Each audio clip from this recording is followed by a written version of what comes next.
नमस्कार, मैं प्रियंका और आप देख रहे हैं सबले बढ़िया। आइए नजर डालते हैं आज की मुख्य खबरों पर। मुख्यमंत्री भूपेश बघेल ने कहा कि जांजगीर चांपा जिले के बोरवेल में फंसे बच्चे को निकालने के लिए चलाए गए रेस्क्यू ऑपरेशन पर डॉक्यूमेंट्री फिल्म बननी चाहिए, ताकि रेस्क्यू टीम के इस अनुभव को प्रदेश और देश के लोग समझ सके और ये फिल्म भविष्य में ऐसी होने वाली घटनाओं को रोकने के लिए भी सीख बनेगी। मुख्यमंत्री भूपेश बघेल ने अपने निवास कार्यालय से बोरवेल में फंसे बच्चे के रेस्क्यू ऑपरेशन में उल्लेखनीय भूमिका अदा करने वाले जिला प्रशासन, एनडीआरएफ और एसडीआरएफ, सेना, पुलिस के जवानों सहित इस ऑपरेशन में सहयोग देने वाले लोगों के सम्मान समारोह को संबोधित किया। बता दें कि राहुल की जान जिसने बचाई उसका नाम है अजरुल। अजरुल ने राहुल को बचाने में अपनी जान की भी परवाह नहीं की। जब मुख्यमंत्री ने अजरुल से बातचीत करते हुए उससे पूछा कि आपको डर नहीं लगा, तो उसने कहा, मुझे सबसे पहले बच्चे की जान बचाने की फिक्र थी।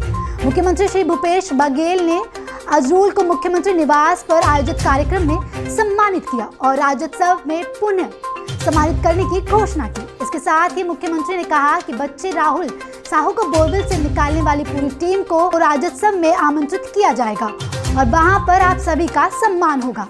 मुख्यमंत्री ने कहा कि ईश्वर ने राहुल में कुछ कमी कर दी है, लेकिन दूसरी ओर कुछ खासियत भी दी है। राहुल की हिम्मत और संतोष ने बहुत बड़ा काम किया है।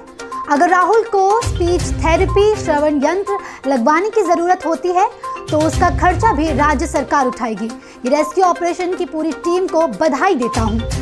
मुख्यमंत्री भूपेश बघेल ने बीते गुरुवार अपने निवास कार्यालय से गोधन न्याय योजना के तहत पशुपालक ग्रामीणों, गौठानों से जुड़ी महिलाओं, समूहों और गौठान समितियों को 10 करोड़ 90 लाख रुपए की राशि के ऑनलाइन अंतरण कार्यक्रम को संबोधित किया। कार्यक्रम में मुख्यमंत्री द्वारा जारी की गई राशि में राज्य के गौठान में पशुपालक, ग्रामीणों, किसानों, भूमिहीनों से क्रय किए गए गोबर के एवज का भुगतान गौठान समिति और महिला समूहों की लाभांश राशि शामिल है।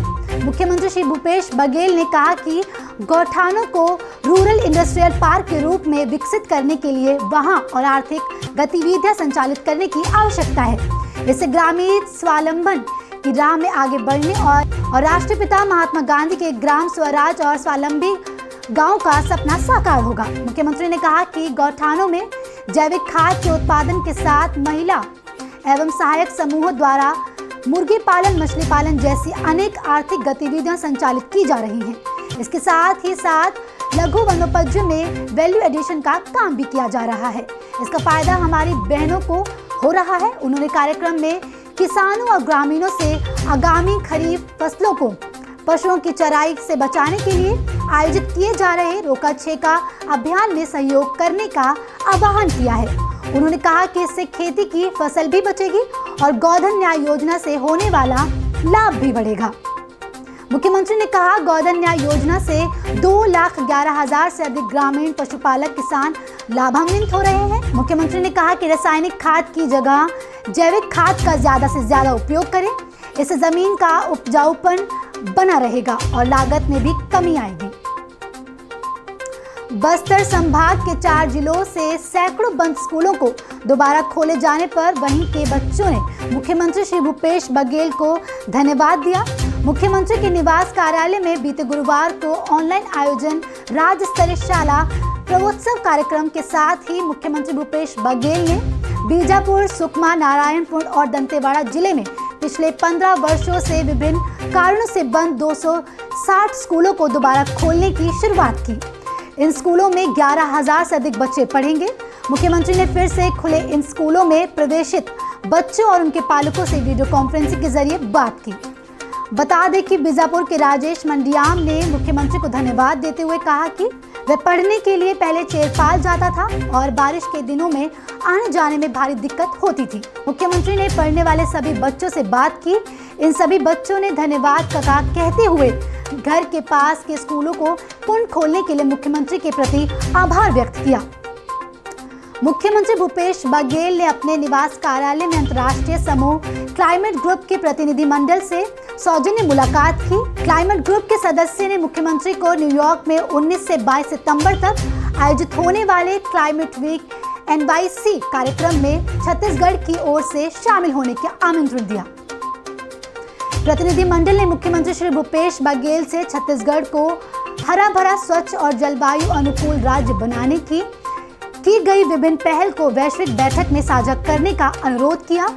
गौरतलब है कि क्लाइमेट वीक NYC वैश्विक नेताओं की एक प्रमुख वार्षिक सभा है जो हर साल न्यूयॉर्क में संयुक्त राष्ट्र महासभा के दौरान आयोजित की जाती है। हिमाचल प्रदेश में चल रहे वेटलिफ्टिंग रैंकिंग की राष्ट्रीय प्रतियोगिता में राजनांदगांव की वेटलिफ्टर ज्ञानेश्वर यादव ने फिर से सोना और चांदी जीतकर छत्तीसगढ़ का नाम रोशन किया है।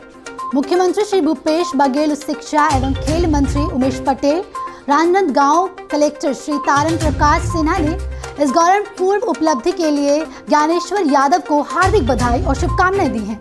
गौरतलब है कि वेटलिफ्टिंग प्रतियोगिता के जूनियर वर्ग 49 किलोग्राम में ज्ञानेश्वर ने गोल्ड मेडल जीतकर देश की नंबर 1 वेटलिफ्टर बन गई हैं। ज्ञानेश्वर ने सीनियर वर्ग में रजत पदक प्राप्त किया है। इस वर्ग में उन्होंने देश की नंबर 1 वेटलिफ्टर मीराबाई चानू से मुकाबला किया था और सिल्वर मेडल पदक प्राप्त किया है।